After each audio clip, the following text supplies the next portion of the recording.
many people were exposed 5 years ago. You start to understand just how the gravity of the situation, the tsunami of pressure that everybody's going to face who chooses to be faithful to the Lord. The image that what has been formed within us over the past, number of years is what's going to predispose people to, sit down and take it or stand up, regardless of the consequences, and say, this is wrong. Whether in any closed system, some people will veer towards domination, but most people will veer towards submission. The great test is to be able to stand with Jesus, but alone from everyone else.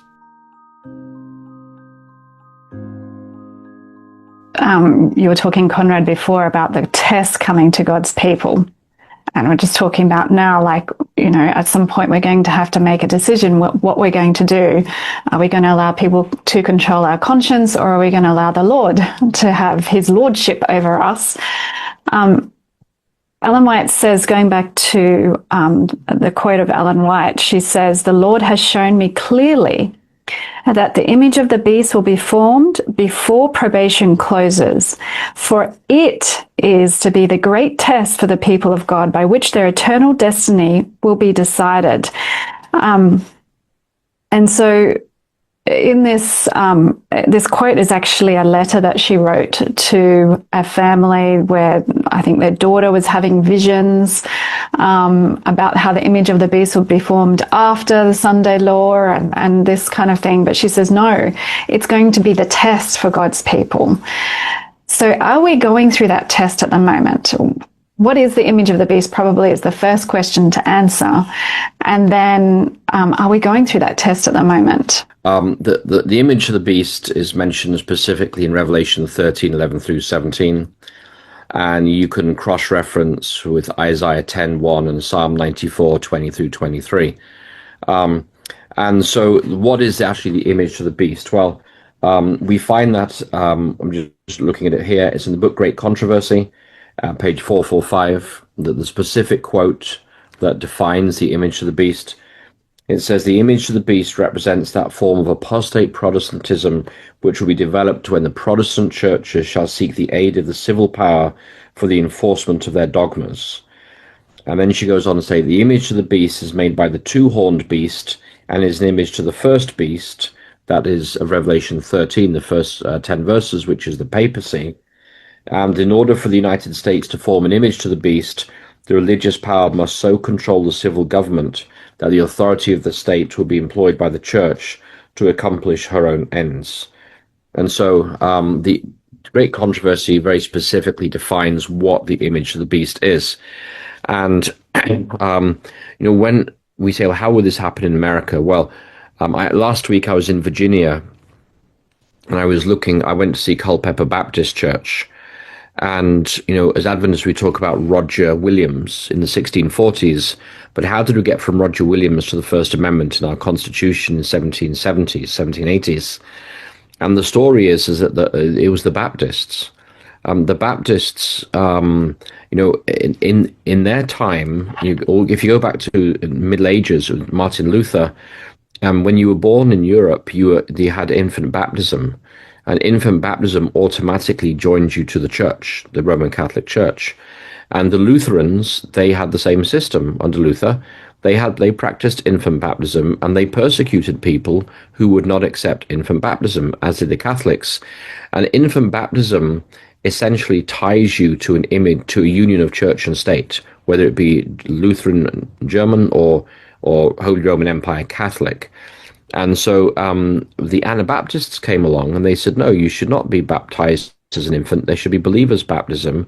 And because of that, they were brutally persecuted by both Catholics and Lutherans because they were striking at the foundation of church and state, which was infant baptism. So when you come to Roger Williams in the 1640s, what happened was, after Roger Williams, there were many Baptist ministers who started preaching their way south through the American colonies. And the biggest colony at the time by far was Virginia. And in Virginia, the establishment church was the Church of England.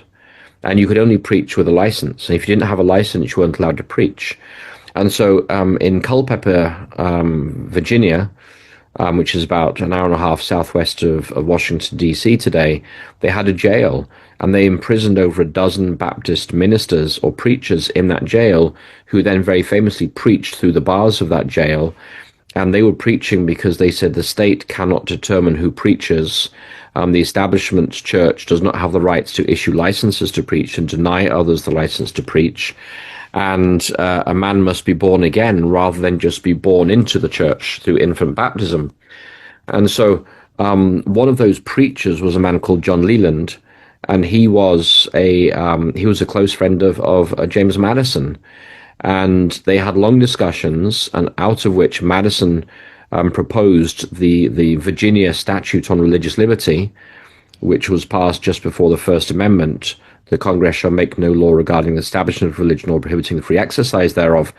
So it was the example and the teaching of persecuted Baptist preachers that led to the First Amendment through John Leland and then James Madison, who proposed that to the framers of the Constitution there, to the Constitutional Convention. So why am I talking about this? Is that America was founded not on the Puritan vision that we will be a light on the hill, we'll be a city on a hill, we'll be a light to the world, the eyes of all the world are upon us. Very famous sermon by a man called John Winthrop in 1630. He was a Puritan pastor about to set sail for Plymouth colony, or Plymouth and Massachusetts at the time. But it was the Baptists and Roger Williams, their vision of America, that there was a separation of church and state. And then Jefferson wrote in 1802 or 1803 to the Danbury Baptist Convention that the First Amendment establishes a wall of separation between church and state. So America, what America brings to the world is freedom of conscience and freedom to think for yourself, rather than being told what to think. And in the final crisis, we're going to see a reversal of that. And what Sister White talks about here, the image to the beast, is when the religious power is dominating over the civil power in America, and they are using the civil power to uphold their religious dogmas, which is exactly what we had before the First Amendment was passed. All across the colonies, they had established, every state had its own church and state union. It was mostly Episcopalian or Church of England at the time, and it led to a lot of persecution. And that existed before the First Amendment. And when the First Amendment is trampled upon, and the civil power is dominant once again, the religious power is dominant once again, then once again we're going to see the persecution that we saw before the First Amendment was passed. We're going to see the persecution of dissenters in the final crisis. And I have to admit, I've forgotten what the question was. I just keep talking here, but I'm just going to lay out some background here, because the Baptist pastor who was sharing this history with me, he said, Conrad, he said, we've forgotten our history. He said, because now we're getting political power and we're not so keen on religious liberty.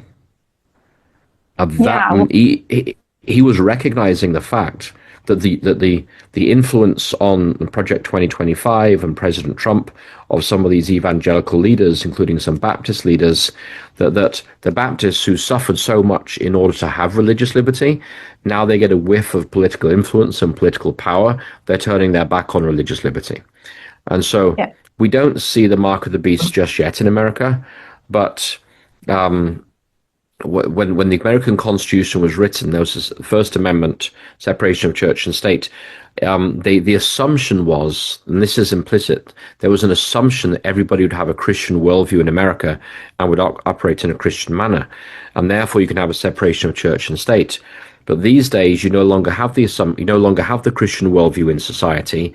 It's a largely secular society, and without that Christian worldview, then the entire assumption behind the American Constitution, which is the Constitution only works with a moral people, as per George Washington, that assumption is gone.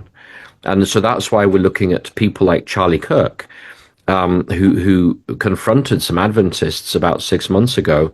And he said, look, he said, the assumption of the religious worldview is gone. And that's true. He said, we're now, and laws are always a reflection of your moral values.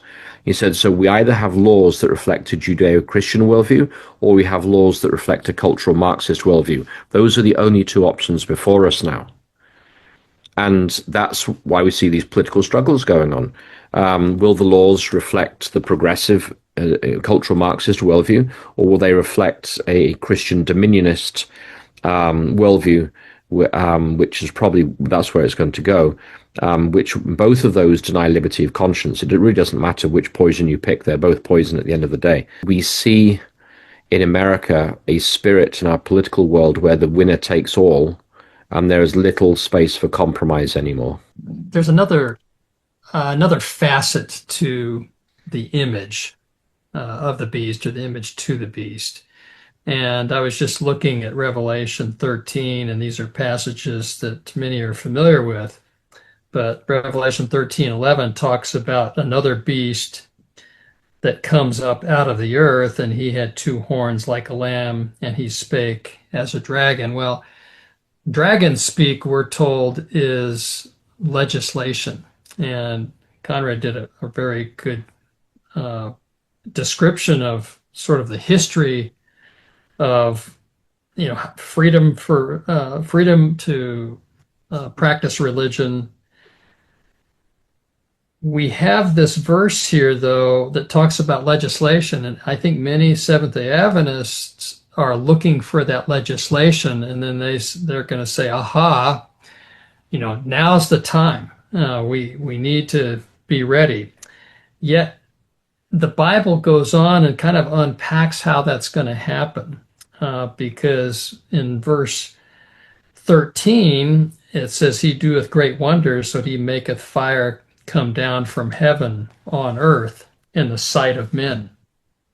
And it makes me think of Elijah on Mount Carmel. The story. All the priests are gathered. Elijah is all by himself against, these 450 priests of Baal and Ashtaroth and, whoever else they were worshiping back then. And you remember all the people had gathered at the base of the mountain, and they were not willing to stand up and take a position on who the right God was. And again, the story goes on. The priests of Baal were beside themselves that they couldn't bring fire down from heaven. I maintain the reason is that they regularly were able to bring fire down from heaven. Satan was in that day sending fire from heaven. That's why they were comfortable with this test. And so that's going to happen again. Revelation 13:14 says, when we see, it says, "And deceiveth them that dwell on the earth by the means of those miracles which he had power to do in the sight of the beast, saying to them that dwell on the earth that they should make an image to the beast." The reality is that Satan doesn't do things obviously. And so we have been well on the track of putting the image or the copy of the beast in place. And unfortunately, there was a great worldwide test about 5 years ago during what was described as a pandemic. In many cases, our organized church was at the front of the line supporting the measures that we now know that even man's science doesn't support. Okay? And so Satan has been slowly but surely introducing ideas and thoughts, policies and practices that in many cases, many Seventh-day Adventists have accepted and normalized. And principally, from my understanding, that involves the subjection of individual conscience through policies and through what Ellen White calls kingly power. And that is the practice that's really been attributed to the Roman Catholic Church over the centuries. It's a top-down versus bottom-up. And Ellen White picked up on this. This was talked about from the 1880s, clear through the early 1900s by her counsel to the General Conference, and it was never erased. It was never reversed. And so I think what we see today in our church is an acceptance of what the image to the beast really is, even though the legislation is not here. We are deep into the process. We have normalized it. We have incorporated it into the church manual. We've incorporated it into the practices. People have accepted it. And at the end of the day, the members are guilty for not standing up. They're guilty of the sin of omission, which has allowed this to go forward. The other factor here is this isn't a spiritual battle. This isn't a battle of politics. It's also a spiritual battle. There are apparitions of Mary, which are recorded in various Catholic books, which is telling people to honor the Sunday. There's a book called The Thunder of Justice. It's a Catholic publication, and it talks about how Our Lady Mary appeared to a local farmer. His name was Michael O'Donnell, and the message was to preserve Sunday for prayer. And these apparitions are demonic manifestations. And the book Great Controversy on page 591 discusses this very thing. It says there that communication from the spirits will declare that God has sent them to convince the rejectors of Sunday of their error, affirming that the laws of the land should be obeyed as the law of God.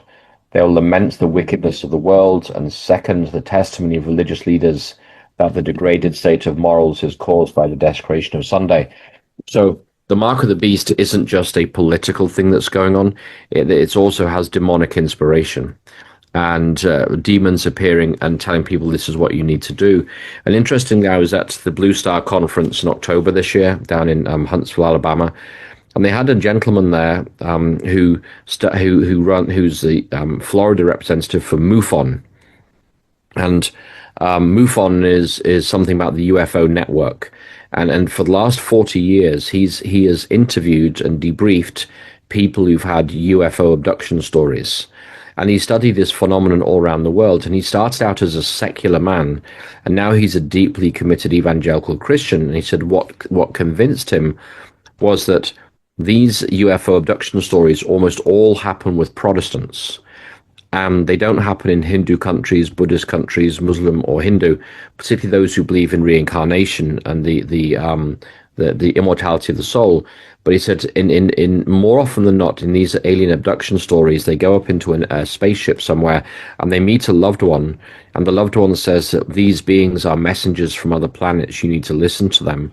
And he came to the conclusion that these UFO abduction stories were actually demonic manifestations, and they're targeting Protestants, particularly or overwhelmingly, or anybody who has a sense of the biblical understanding of death. And they're teaching the immortality of the soul, and they're telling these Protestants that these spirit beings, these UFO inhabitants, are actually messengers bringing warnings from other planets. And so I was interested to hear in that conference how he described 40 years of work and study in this area. And it ties in exactly with what we see in Catholic publications and in the book Great Controversy, that Sunday keeping will be encouraged upon the world, not just by political leaders in America, but also by manifestations of Mary in the Catholic world and by demonic manifestations among Protestants. I just want to explore the whole image of the beast and the Sunday law component a little bit further, because a lot of people are sort of waiting to do anything about anything that's going wrong in the church or in their own lives until they see the Sunday law, and they're kind of going, okay, let's when that happens, I know for sure that the Lord was right. He's about to return, and there is going to be a persecution. Something that I see in Revelation chapter 13 is there is a beast formed, but then life gets breathed into it. So it doesn't necessarily start speaking straight away in a a dragon-like way. It's formed and then it starts. And that's why I think Ellen White brings out that it's the test to God's people before really the Sunday law is the test. The Sunday law, in many ways, it's kind of too late. If you've already imbibed in everything else before then, you're going to imbibe in the Sunday law as well. Something as I've been looking back at history, if you look back into the 1800s, the mid-1800s, there was a lot of moral decline.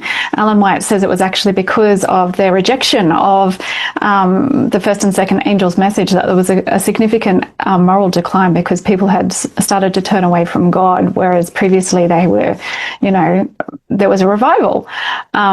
And at that time, there was a movement started, the YMCA movement, and there was a few other movements as well, both on the left and on the right side of Christianity, to try and bring back some sort of morality to society. And so they started getting involved in the political realm. These entities, like the YMCA and others, started to get involved in the political realm to try and influence legislation so that morality would be legislated for. And so we see the National Reform movement that rose up and tried to legislate for Sunday across America. But when you get to the early 1900s, there's the First World War, and the League of Nations has been formed. And during that time, there were Christian unions, as in trade unions, that joined what was the International Labour Organization as I can't remember what the term that they used, but they didn't use the NGO term back then. It's a UN type term, but there was an equivalent term that was used for these Christian trade unions. So there was a Protestant one and there was a Catholic one. Interestingly, the one that was the Protestant one, the president or the chief executive officer of it was a Catholic, and he actually sat on the board of the Catholic Union. And he went to the International Labour Organization, which was a specialized agency of the League of Nations, and they actually agitated for a Sunday rest to be implemented into the international conventions that were being drafted by the International Labour Organization, and they were drafted into it. They were guised as weekly rest days, but if you read all of the questionnaires and all of the other documents that were the reports that came from the questionnaires that were given to all of the nation states, Sunday was the rest day. It was then. And so we've had Sunday rest days for many, many years across many nations, and then we see in the UN was formed in the 1940s. And it's something Tim Rumsey actually shared. I sent him my paper that I submitted to the Revelation 17 conference, and I spoke about how fire coming down from heaven was really actually what drove the United Nations being formed, and that was the atomic bomb. It's interesting the way the atomic bomb, I know that people are going to think that I'm a bit crazy saying this, but the way the atomic bomb explodes, it explodes in midair and then sends fire down. It doesn't actually hit the ground and then explodes. And it's interesting because there was so much spiritualism that went around the formation of the atomic bomb. So the guy that actually led the project to develop the atomic bomb was he was an American, but he believed in the Lord Krishna. And he actually, the day that the first test was formed, I can't remember what he said, but he said something like, "Now I've become the destroyer of mankind." And it was a direct quote, whatever it was. I'll have to find it and put it on the video. But he actually was quoting from Lord Krishna as he said this. And so there was quite a lot of spiritual things going on, and there's a lot of conjecture amongst some of the spiritual people that the demons were actually helping the development of the atomic bomb. But that became the impetus for the United Nations. And then they ended up passing, even though the International Labour Organization transferred from the League of Nations over to the UN, they ended up passing another identical convention that was all about weekly rest. So when we look at Sunday as being potentially a test. It has already been there for many, many years, a rest that's been across the world, that's been legislated for in many, many nations. But Ellen White, she specifically says that the image of the beast is the test. And a lot of people will conflate the image as being the mark, and they're not. She distinctively makes some difference. The image actually causes people to receive the mark. It isn't the mark itself. So if we think ideologically, what is the philosophy behind it's? Yes, we know that, church and state combine, but behind that, what is the issue that the image of the beast is primarily targeting? Or what is it? What is its philosophy that is against Christ? I mean, for me, the short answer is for an individual or individuals to have the internal ideology of adopting the common good philosophy or the greater good philosophy, which is absolutely opposed to how God operates and how his kingdom operates.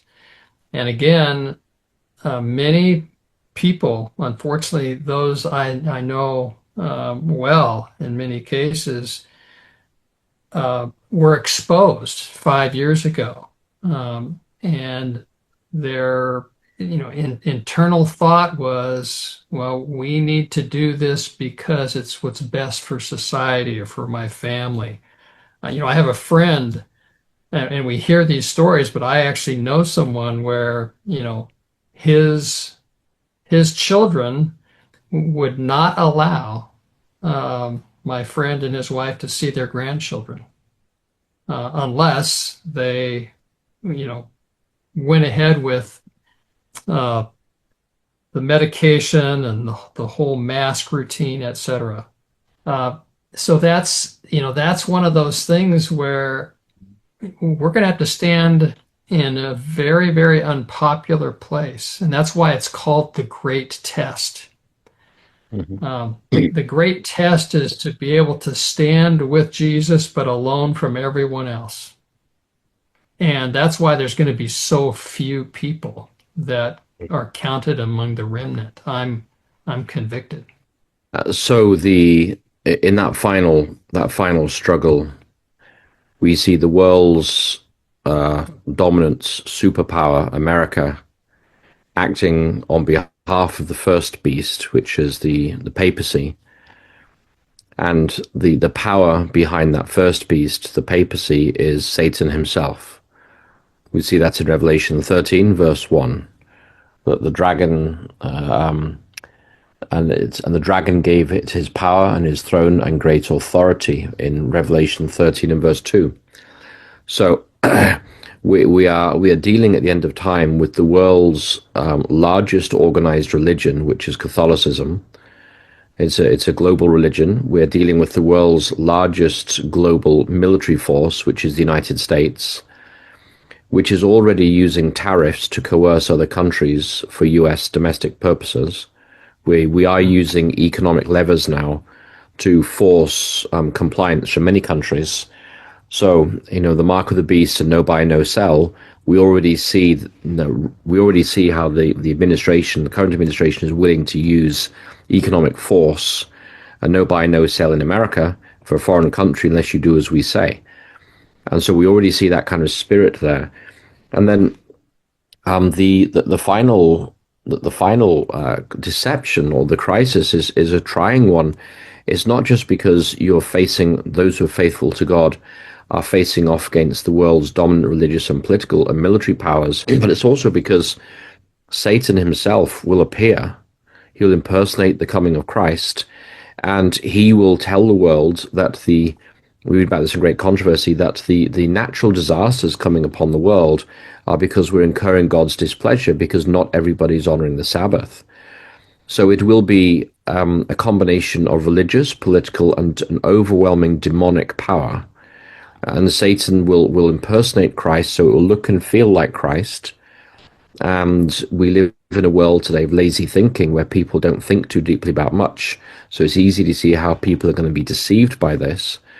But I think as Mark has alluded to, we had a taste of it, just a small taste in the last 5 years in the pandemic.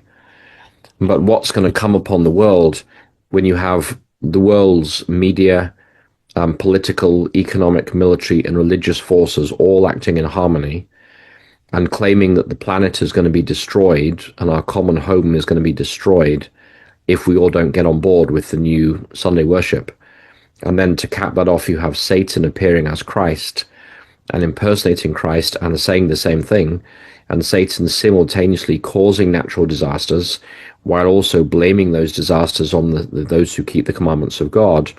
You start to understand just how the gravity of the situation, the tsunami of pressure that everybody's going to face who chooses to be faithful to the Lord. And so, I just I'm looking through some of the guidance we have here in this bit of prophecy. You just mentioned a few minutes ago the National Reform Convention, Joanne. When 1887 they resolved, I'm quoting here, that Sunday is a sign between God and man, and its reverent observance a mark of the nation whose God is Jehovah. And then, that's what the Protestants were saying. But I go to my Bible, to Ezekiel chapter 20, and you find exactly the opposite, that the Sabbath is the sign between God and his people. It says, and hallow my Sabbaths, Ezekiel 20:20, that they may be a sign between me and you, that you may know that I am the Lord your God. And that word for Lord is Jehovah. And so the National Reform Convention says the Sunday is a sign between God and man, so that the nation knows that God is Jehovah. And Ezekiel 20 says the Sabbath is a sign between God and his people, and you will know that Jehovah is God. And so it's almost a direct paraphrase of Ezekiel 20 in the National Reform Convention. That's from 1887. She does go to say in Testimonies to Ministers, page 133, she says the observance of this day is the mark of the beast. And so, but I've as I study through her writings and I study through the book of Revelation in particular, I've come to the conclusion that it is the mark of the beast when it is imposed by the beast. It is the requirement of that beast that has set up the image. The image is set up, and then the mark is imposed, and it works in a sequential manner. And we see that, in the last 5 years, we saw at first the government encouraged people to take a certain medication. First of all, there was, you get $100 coupon, or you get a lottery ticket, or you get an ice cream if you're a child. Then they move from enticements to lecturing you morally, like everybody needs to do this, it's for the common good. And then you start to see mandates coming out that you're going to lose your job if you don't do this. And then finally you get social demonization and total exclusion. And throughout history, when governments want to pursue an unpopular policy, they always start with enticements before they move through to the stick. And as you kind of alluded to earlier, there, Joanne, I think there's going to be incentives to adopt Sunday worship, so that many people will just fall in line with it. Long before you get to the mark of the beast will be required for those who are really resistant to this. I think it's many people. It's like adopting the central bank digital currency. Most people will adopt it overnight simply because they feel they have no other option. They don't need much coercion. They may adopt it because they're told they get, 20,000 digital euros or digital dollars if you sign up for the new digital currency in the first 3 months. So people will just do it. And so the Sunday keeping is the mark of the beast, but primarily when it is imposed by the beast. One of the things that occurs to me is if you look right back at the beginning of Earth's history, once again going back to Genesis chapter 4, you have, if you go to Genesis chapter 3, what was the first beast that was actually being used by Satan? It was the snake. But the next chapter, we get Cain and Abel, who, as I said earlier, they're part of the same church. One demonstrates the spirit of Christ, and the other one demonstrates the spirit of Satan. And, Abel is trying to do the Lord's will, And Cain kills him because of that. It makes him feel really uncomfortable to know that someone else is doing the Lord's will and he's not. Is it possible that the Spirit, and I'm not saying that obviously that, there's some people who say that there's Jesuits in the church and all of that sort of thing. I don't know. Maybe there is, but I don't know. If there are, that there would be good Jesuits because they hide themselves. But is the spirit of the image of the beast, which is really lording it over someone else and, destroying someone if they're not doing what they want them to do, rather than, if they're going and doing the Lord's will, but it's against what you want to do, you'll kill them. It might not necessarily be physical killing, but spiritual killing. Is that kind of spirit seen in our church today? I think that's really the right question. What led people to so readily, and I'm talking about Seventh-day Adventists, to so readily accept the restrictions 5 years ago? And I don't actually have the answer to that necessarily, but we need to study that because, we know that was incorrect. It was wrong because it fell under this ideological concept of the greater good. Whatever predisposed people to choose the easy route 5 years ago is very likely some of the same things that are going to lead people to readily accept the establishment of Sunday as a rest day. And Joanna, you and I were talking earlier about what form that could take. And yeah, I think it's not going to be draconian because then, people aren't going to accept it. But it could easily be, let's say from late Saturday afternoon to midday on Sunday, for example. And I think that a lot of Seventh-day Adventists will readily accept rest. They won't see it as, messing with their ability to worship on the seventh day. They certainly won't see it as forced church going on Sunday. And the fact of the matter is Exodus 20 verse 9 says that God established, the 6 days as days that we are to labor, we are to work. That's part of the fourth commandment. It's not focused on very often, but God expects us to work on Sunday. What percentage of people within our organized church are going to stand up and take a public position on their social media accounts? Are they going to say, time out, Sunday rest is wrong? And the image that what has been formed within us over the past, number of years is what's going to predispose people to, sit down and take it or stand up, regardless of the consequences, and say, this is wrong. So the image is formed within us, probably even now, just as that ideology led people to, when this pandemic was declared, and within a couple of weeks, all the restrictions came down. I mean, so many people within our church rushed to embrace that. They wanted to be the first to embrace it. It's amazing. Well, when the pandemic started, they said we have 15 days to flatten the curve. Right. And if they'd said up front, this is what we're going to do, they've had a lot of social problems. But there was an incremental approach.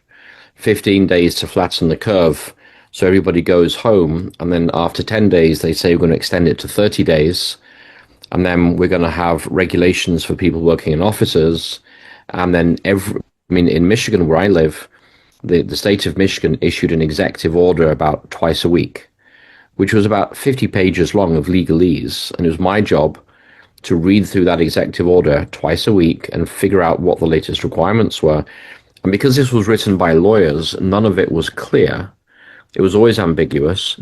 And by 18 months into the pandemic, you'd have a paragraph that reads something like, pursuant to subsection 3 of this executive order, dependent upon section 65, clause 3di of that executive order, but notwithstanding section 16 of executive order 1143/07 of this particular date, it is hereby determined that something or other.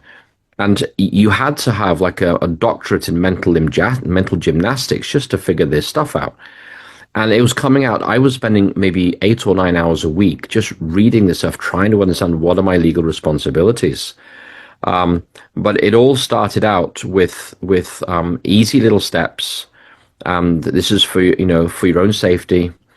And when you look through history, it's amazing the capacity of people to delude themselves that things are going to be okay. If you look at, say, the slaughter of Babi Yar, the gorge outside Kiev or Minsk in World War II, the Nazis conquered the city in Ukraine, and there was a few bombs went off in the city. They blamed the Jewish population, and they told them they were going to be relocated, and they marched them out to a gorge just outside the city, and they were shooting people at the top of the gorge and stacking their bodies at the bottom, like one way, then another way. So they were stacked very efficiently. And people marched willingly to their deaths because they were told that they were being relocated and they needed to hand over their baggage, and they needed to hand over their jewelry and so forth. And even though they could hear the machine guns going just around the corner, they still went forward, maybe hoping against hope that this really wasn't what they were seeing. And if you go to the Stanford prison experiments of almost 100 years ago, now a lot of people have criticized those experiments, but they basically argued the conclusions, psychological tests, were that in any closed system, some people will veer towards domination, but most people will veer towards submission. And in a corporate, in a business environment, or in a church even, or even within a family, a small group will be dominant, and they will enjoy their dominance. They will hold on to their dominance, and they'll seek ever greater dominance. And everybody else, those who don't want to stick their head above the parapet, those who don't want to speak out about things, they go along to get along, and they sink into ever deeper submission. And that was the result of the Stanford prison experiment, showing that humanity is divided into two groups: those who want to rule ruthlessly, and those who will submit almost to anything because they don't want to be the one to stand up and say no. And I think that given that kind of basic reality about human psychology, we see what happened in World War II, where countless groups of Roma, or Roma peoples or Jewish peoples or other groups deemed undesirable by the Nazis, often walked to their deaths in tragic circumstances. And we saw it in the pandemic. People went along to get along. Very few people wanted to speak out, and those that did paid a heavy price for it. And so you understand how in the final crisis, Satan, who understands human psychology, he knows exactly what levers to push and what buttons to pull, or buttons to push and levers to pull, in order to get maximum collaboration at the end of time. And I think it will start out with the carrots before it moves to the sticks. It will start out with incentives before it moves to compulsion. And so that is why when it says, he gave life to the image of the beast, is that it may be formed on paper, but one day it will roar into power. Just like in England, where I come from, we have Sunday laws on the books. It's just that there's no political will to give life to those laws. But we have Sunday laws going back hundreds and hundreds of years. And the blue laws in the American colonies were based on the Old English laws from Charles II after the Restoration in 1688 or 1660 onwards, and even before that. And so many nations have got Sunday laws on their books. They just haven't breathed life into them. But there will come a time when life will be breathed into them and we will be reminded, oh, that is the law. It really comes down to lordship. And lordship over the Sabbath, which is what Jesus has, is a recognition of his lordship over us. And that's why that, the third angel's message is really about who has become our Lord. And if we are willing for others to rule over us, then we're not willing for Christ to be our Lord. We're happy for those other people to lord it over us. No, I was just going to give an example. The enemy doesn't often do frontal attacks. And one example that I have seen used many times in church board meetings and the like, school board meetings, and one that I saw during the pandemic here in the conference that I am at. So the conference sent out a memo, emailed a memo, urging compliance in terms of masking and social distancing, etc. Because if we don't, or if you have a member that refuses, how would that member like to feel responsible for the church getting served with a lawsuit? And in order to, pay out the damages, the conference would have to sell its summer camp. Mm-hmm. And so I looked at that, and this is this is something that's used by Satan a lot. And whenever children are invoked into an argument or a discussion involving individual conscience, you can rest assured that you should really pay close attention to, what the big picture is.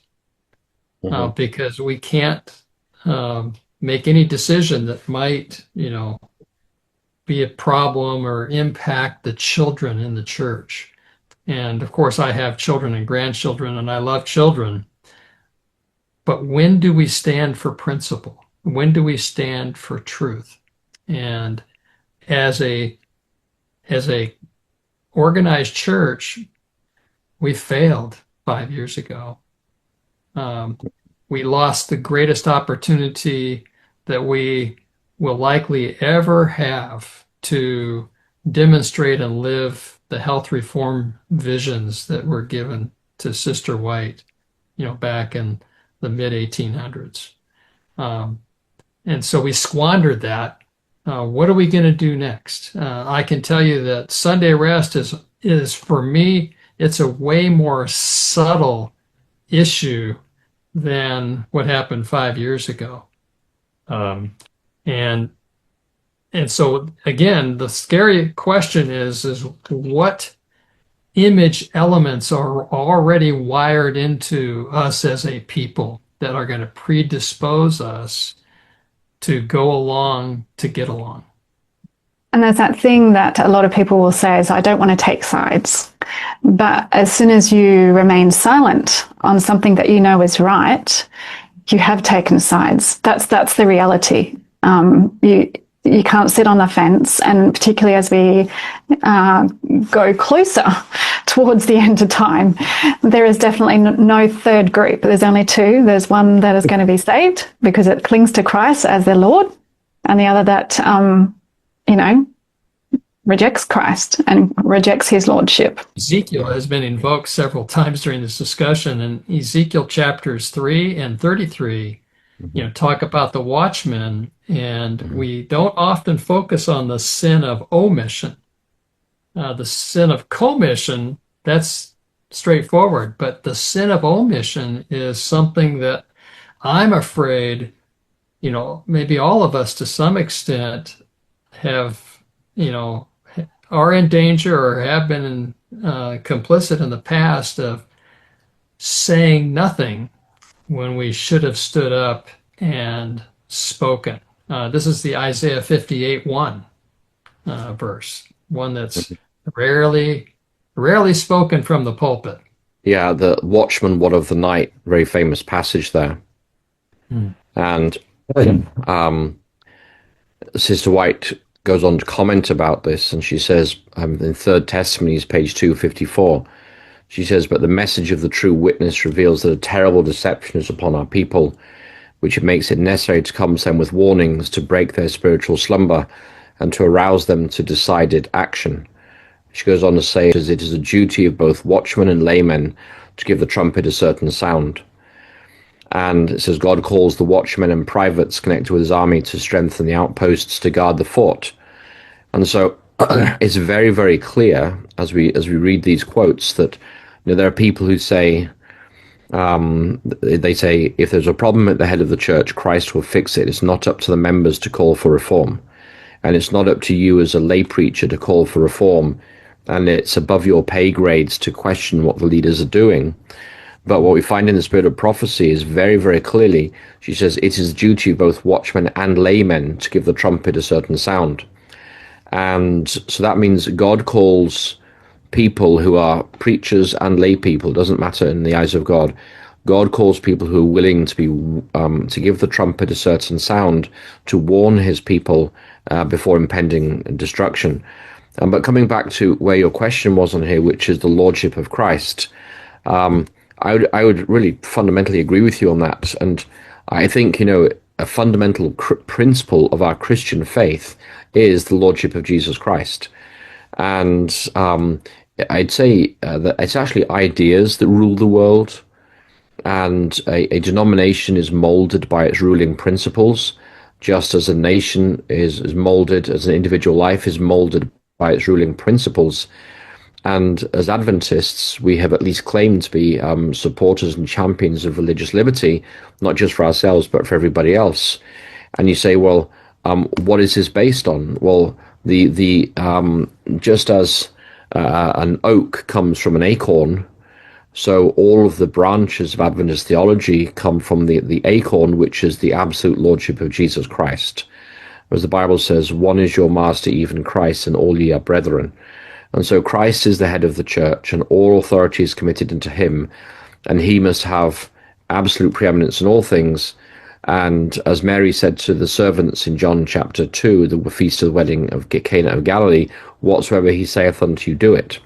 So if Christ is the absolute ruler of the church, then how do we find Christ's will for us? And that is in the Bible, in the Word of God. And that is why the Bible is our standard of practice and our rule of faith. At least that's what we claim to be. And that's why we must always ask ourselves the question, what saith the Word of God?